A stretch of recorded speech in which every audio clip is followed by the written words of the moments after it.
তোমরা আগে ভিডিওটা প্রথম থেকে শেষ অবধি দেখো, তারপরে আমি কিছু কথা বলছি। নামে পুলিশ কর্মীর মেয়েকে ধর্ষণ, গ্রেপ্তার ইউটিউবার ও তার নাবালক ছেলে। সোশ্যাল মিডিয়ায় ভিডিও রিলস বানানোর নাম করে কলকাতা পুলিশের এক পুলিশ কর্মীর নাবালিকা মেয়েকে বাড়িতে রেখে তার গোপন ছবি তুলে সোশ্যাল মিডিয়ায় ভাইরাল করে দেওয়ার ভয় দেখিয়ে দিনের পর দিন ধর্ষণ করত বাবা ও ছেলে।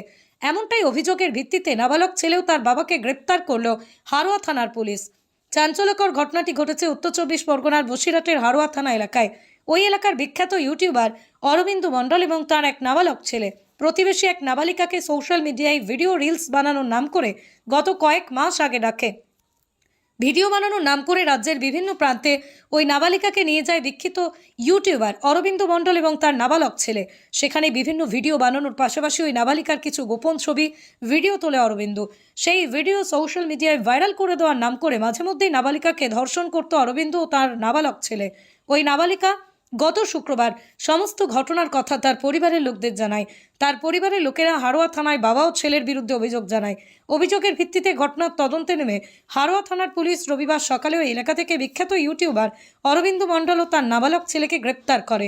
পুলিশে হেফাজতের আবেদন। এই দাদা ভাইটাকে হয়তো তোমরা অনেকজনাই চিনতে পেরেছো। এই দাদা ভাইয়ের ভিডিও আমিও আগে খুব দেখতাম, খুব ভালোই লাগতো ভিডিওগুলো দেখে, কিন্তু এরকম একটা জঘন্য নোংরা কাজ করবে কখনোই ভাবতে পারিনি। এইরকম মানুষের কঠোর থেকে কঠোর শাস্তি হোক, যেন কেউ দ্বিতীয়বার করার ভাবনা চিন্তা না করে।